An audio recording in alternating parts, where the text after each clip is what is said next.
One of the things you've been talking about a lot recently on your show, even within the past couple months, is your allegation that government officials are aiding in pedophilia, child trafficking, and the grooming of children, right?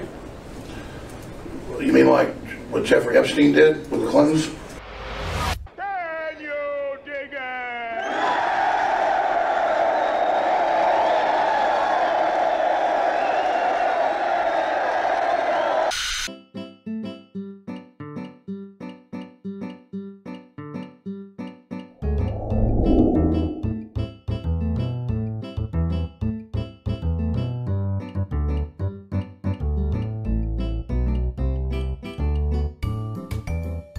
On Saturday, at my direction, the United States successfully concluded an airstrike in Kabul, Afghanistan that killed the emir of al-Qaeda, Ayman al-Zawahiri.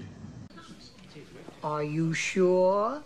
Yesterday, it was reported that Project Veritas had obtained a copy of an FBI training material, which listed various symbols and themes which, in the FBI's estimation, were indicative of, quote, militia violence.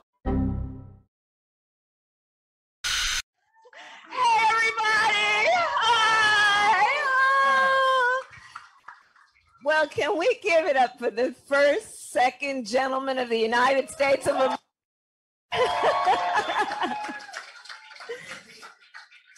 And listen, let me just, I'm going to talk about my husband for a second. My husband, I love my husband. But let me tell you, one of the things that has been so wonderful to see about who we are as Democrats and who Joe Biden is when he said, I know that a woman can be vice president, right? Is that with that came another history-making event, which is there is now not a second lady, but a second gentleman. And what that means, let's think about it, because I'm going to talk for a moment about what we stand for as Democrats. And a lot of what we stand for, if you want to step back and think about it, is, as Joe Biden often says, the possibilities. We as Democrats have an ability to see what is possible, what can be, unburdened by what has been. What a bunch of fucking bullshit.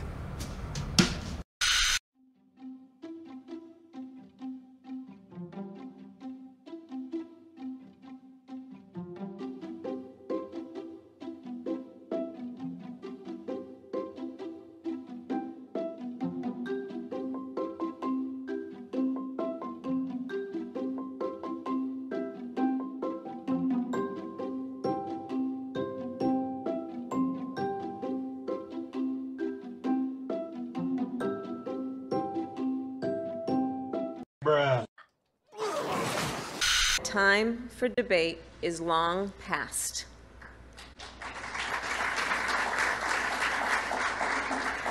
Climate change has become a climate crisis, and a threat has now become a reality.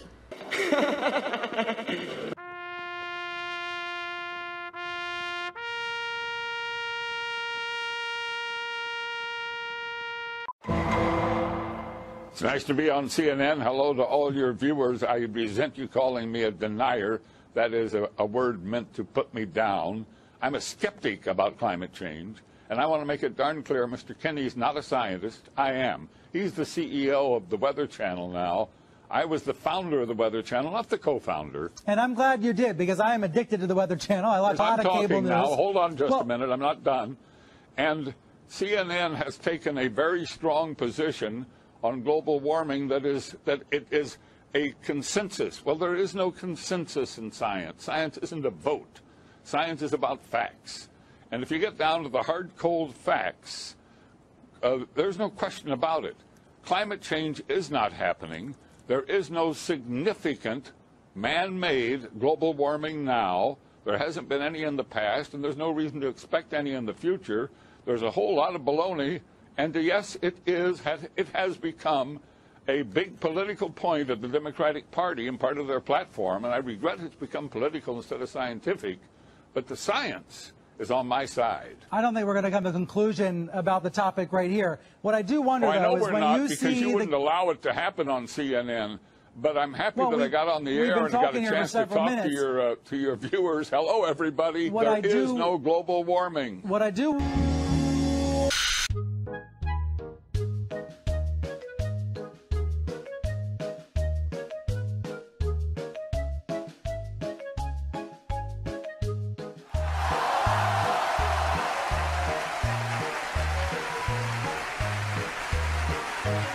What's going to happen next time is I believe we're going to have a red wave.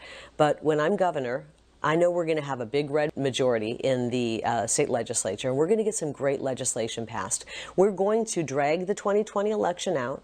Unlike some people who want to brush it under the rug, we're going to drag it out under the spotlight, and we are going to examine what went wrong. We'll take that forensic audit. We're going to find each and every loophole that was used to cheat and steal our vote, and we're going to fix it. Sorry. Some public health experts are warning the country's facing a loneliness epidemic. They say it's really a serious problem for some of our older people. Now, New York State's partnering with a robotics company to introduce what they call a temporary solution: loneliness robots. Mother of God, I thought. Here it comes. They ask about your day, tell you some jokes, play trivia with you. But can artificial intelligence really replace or even supplement human interaction? Meet LEQ, an artificial intelligence-driven robot. She's the first AI that initiates interactions. You don't even need to talk to her. You need to answer her when she talks to you. I love it when I tell her that I'm going to lunch, and then she asks me when I'm coming back and who I'm going with. None of your damn business. Glad to hear that your back pain is gone. I'm going to celebrate with a little dance. No, God! No, God, please, no! No! No! No! You don't have to go to hell. You're in hell. This is hell. This is hell. This is hell. Because democracy basically means government by the people, of the people, for the people.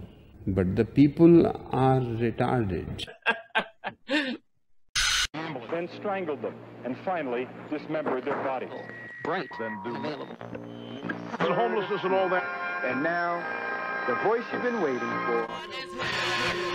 There is a secret song at the center of the world, and its sound is like razors through flesh. I'm here to turn up the volume.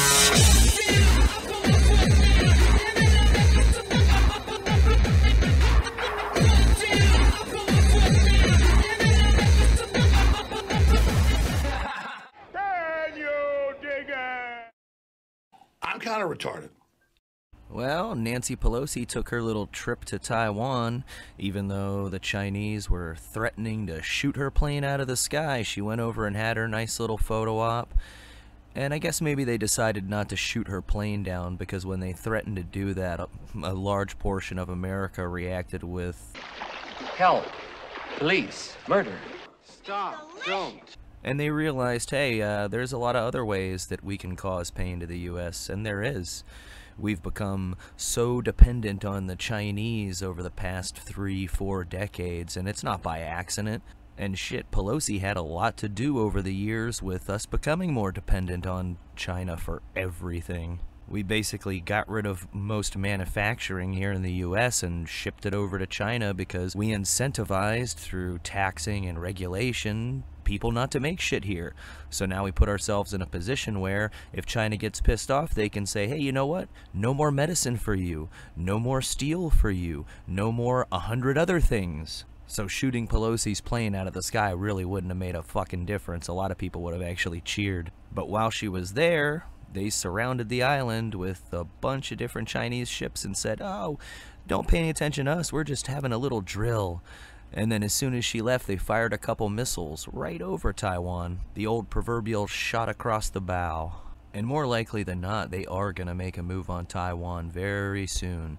Things haven't been going so well in China with their real estate market and their economy, and having some kind of conflict with the U.S. would really shore up support, because she is running for re-election, and you know how it is with wartime presidents. So they're not scared at all of getting into a conflict with us right now.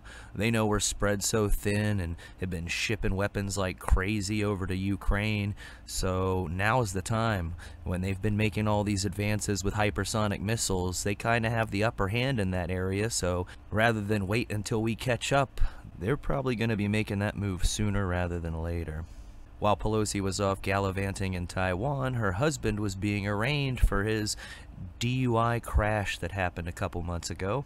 Some interesting new facts about that came to light, like the fact that even though the DA said that there was no serious injuries, it turned out there were, and both of the vehicles were totaled. They claimed it was like some little fender bender at the time. According to the police report, Pelosi was slurring his words, his eyes were glazed and bloodshot, he reeked of alcohol, and when he went to hand his license to him, he also handed him his little $11.99 donor card, basically saying, hey, you know, I give a lot of money to you guys, so maybe you want to help me out. It's a way of saying that without actually saying it. Which, if he'd had like a tail light out and got pulled over and was a little tipsy, that might have made a difference. But you were just involved in a serious accident, dumbass, and you're hammered. It's possible he may have overestimated how far that little card would take him. But then at the last moment, they decided to switch out judges in this case and put in a more friendly judge. One that's actually never had a criminal case. No experience. But somehow she was the best woman for the job. So whatever, he'll pay his little fine and get to go on his merry little way. Surprise, surprise. There was also a bunch of states that had primary elections this week, and the news didn't seem to want to cover it for some reason. I wonder if it has anything to do with the fact that the candidates that Trump had backed all seemed to win, almost all of them. But when I woke up on Wednesday morning, the only thing they wanted to talk about was the referendum in Kansas about whether or not to keep having abortion rights enshrined in their constitution. That passed, and so they wanted to talk all about that, and that was it. So right away I knew. I said, oh, things must not have gone the establishment's way. And sure enough, damn near all of the outsider candidates won their primaries. It was looking a little dicey for Kari Lake out in Arizona. In fact, 2 days later, they were still sitting at 80% of the votes counted. But in the end, it turned out Maricopa County couldn't scrounge up enough totally legitimate votes to get her out of the way, much to the chagrin of stupid twats like Meghan McCain. She's lucky her corrupt war criminal father is buried in Arlington, and I have too much respect for that place, because otherwise I'd make it a point to personally piss on his fucking grave. And while I'm on the subject of stupid twat daughters of war pigs, Liz Cheney had this little ad featuring her father. And I gotta warn you, if you have a weak stomach, you might not want to watch this. In our nation's 246-year history, there has never been an individual who is a greater threat to our republic than Donald Trump. He tried to steal the last election using lies and violence to keep himself in power after the voters had rejected him. He is a coward. A real man wouldn't lie to his supporters. He lost his election, and he lost big. I know it, he knows it, and deep down, I think most Republicans know it. Lynn and I are so proud of Liz for standing up for the truth, doing what's right, honoring her oath to the Constitution, when so many in our party are too scared to do so. Liz is fearless. She never backs down from a fight.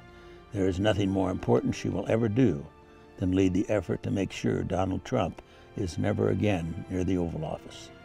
And she will succeed. I am Dick Cheney. I proudly voted for my daughter. I hope you will too. I'm Liz Cheney, and I approve this message.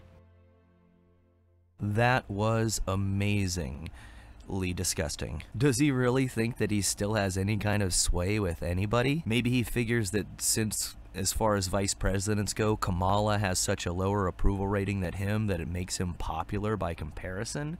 But everybody still remembers what a horrible warmongering piece of shit this guy is. And his dipshit daughter is trailing so far behind she doesn't have a snowball's chance in hell. And this was her Hail Mary last-ditch effort to try to save her job. I can't even think of somebody more universally hated by the right and the left as Dick Cheney. So what a perfect choice for somebody to endorse you.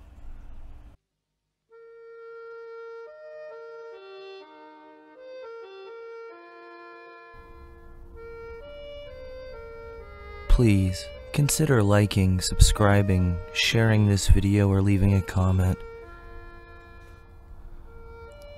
Because every time you do nothing, Vladimir Putin will shoot another puppy. Well, if the blue team is confident in their ability to hold the Congress and the Senate this November, they sure aren't acting like it. They're trying to get everything passed they possibly can, it seems like. We got this Combating Inflation Act, which is just more deficit spending. Seems very Orwellian to call it the Inflation Reduction Act when that's one of the major factors of how we got the inflation to fucking begin with. And then there's this climate tax and healthcare. More of that, oh, we just need to make these mega corporations and the uber wealthy pay their fair share.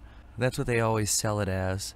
Like they're actually gonna take their donor class and rake them over the coals. Of course, this bill does majorly expand the IRS, but it won't be the Bezos and Bill Gates people that are all of a sudden paying their fair share, because they have these tax firms that know all the little loopholes so that they pay barely anything. And this isn't gonna change that. It's gonna raise taxes on a lot of people. People that, you know, if you're broke and living in your parents' basement because you can't do anything with your fucking degree in communications, yeah, these people seem rich to you because they've got like $400,000 or $500,000, but the Warren Buffetts and the Bloombergs and the billionaire class, they're just going to continue to skate by like they always have, because the truth is the only way to make them pay their fair share is to simplify the tax code, which they seem to act like, oh, there's no way we could do that.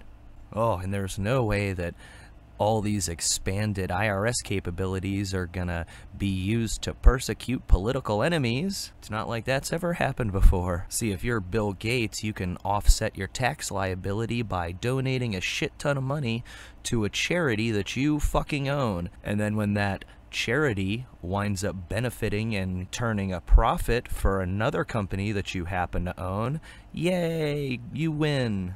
But if you happen to be a small business owner who's outspoken about what the government is doing, they're going to crawl right up inside of your asshole.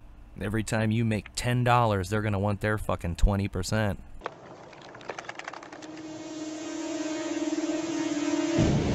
I want my $2!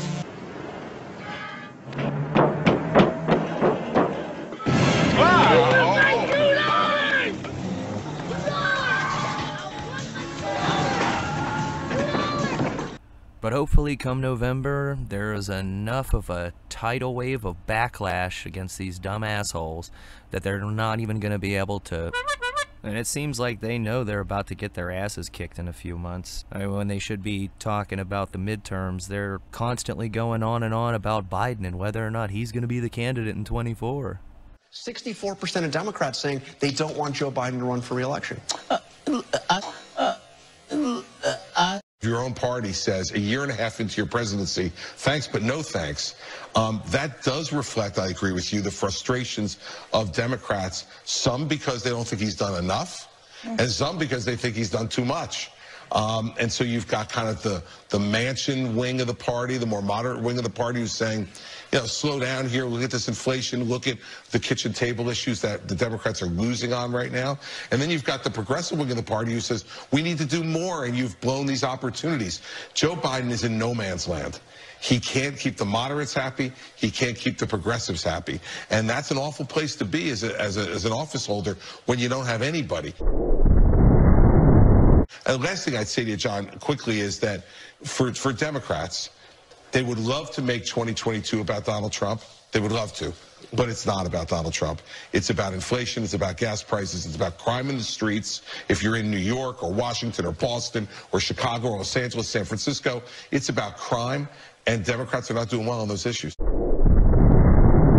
To say also, I think Democrats, and we've heard this for months, we did polling on this and reporting out in the field on this, they are raising concerns about the president's age. I mean, he is the oldest president. He turns 80 this fall. He'll be older if he takes another term. And that is, no one's saying that they don't think he is capable of doing his job currently. Are you sure? But that is something that is clearly on, when you talk to Democrats and when you look at the polling, it is something that is on Democrats' minds. Is it the expectation among Democrats you're talking to that he's going to run again? I think it depends on who you talk to. I think many are following the cues that the president is saying, that if he feels the way that he does now, he will in fact run. But I think privately, when you talk to a lot of aides in the Democratic Party, a lot of members privately, they have some concerns about whether or not he is going to run, how quickly he's going to make that decision possibly if he ends up being on the fence, and who maybe would step into that place, and making sure that they have enough time. Because it will be a free-for-all if he doesn't. And making sure they have enough time to actually build up the support. All right, Gavin Newsom's not following the signals, by the way. Yeah, he doesn't care what Joe Biden's doing. He's already running ads in Florida and other places. No, he's taking on Republican governors who have been inept at protecting the freedoms and rights of all Americans. Donna, he's running for president. You know what, Chris? Come on, not he's running everyone, for president. Fortunately, there are Republican governors in those states that...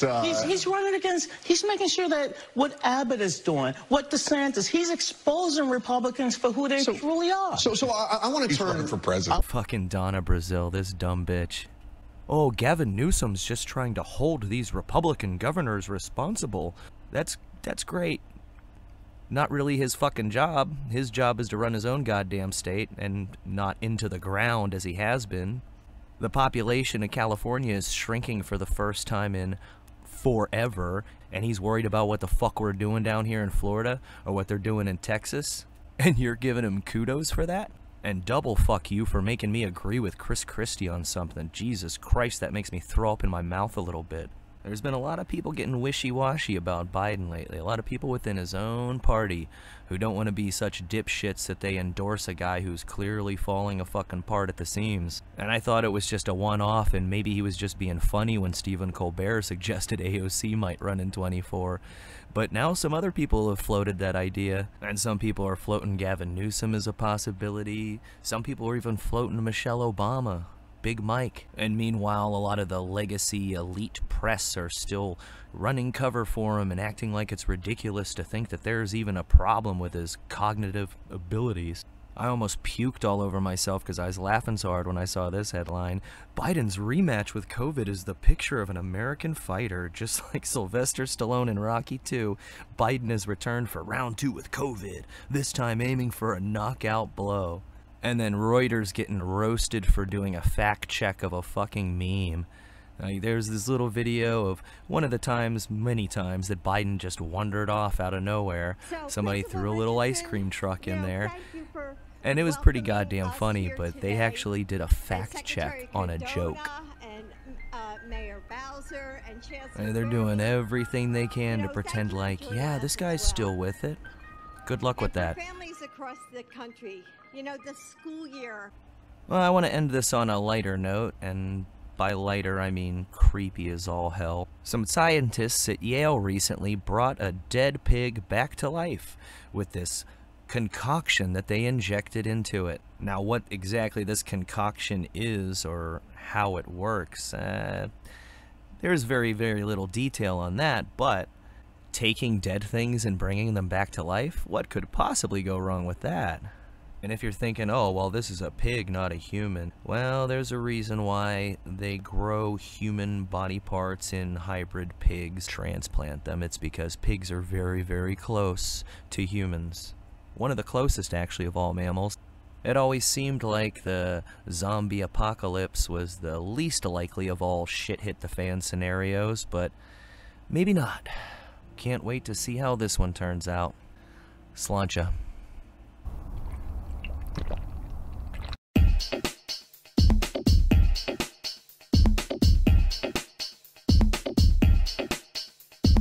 All I have in this world is my thoughts and my words, and I don't break them for no one.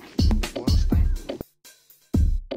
So say good night. So say good night to the bad guy. So say good night. So say good night to the bad guy.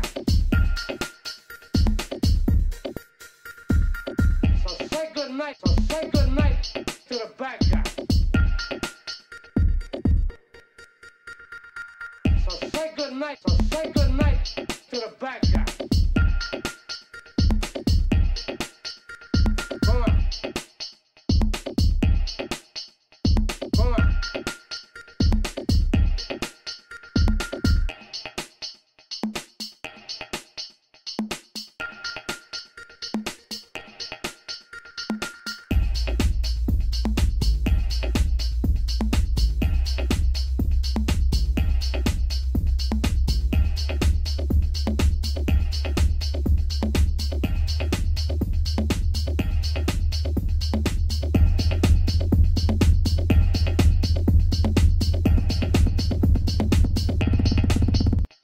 Come on.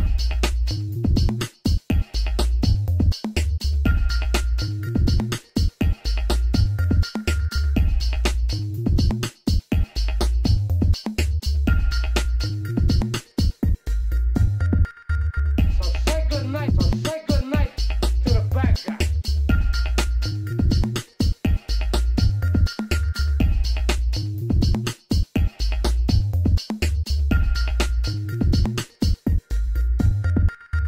So say good night, so say good night to the bad guy. So say good night, so say good night to the bad guy.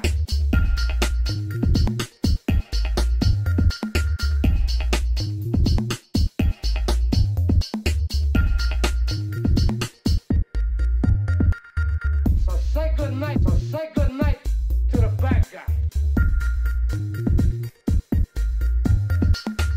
So say good night, so say good night to the bad guy. So say good night, so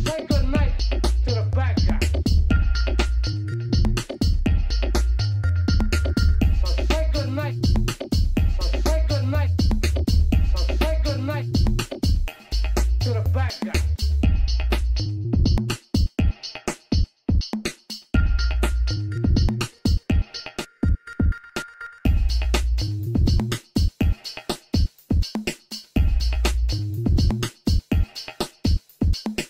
So say good night, so say good night to the bad guy.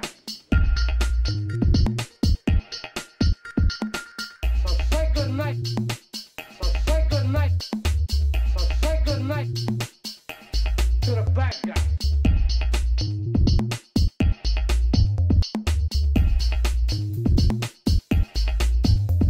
I told you, don't fuck with me. I told you, don't fuck with me. I told you, don't fuck with me. I told you, don't fuck with me. You stupid fuck. Look at you now.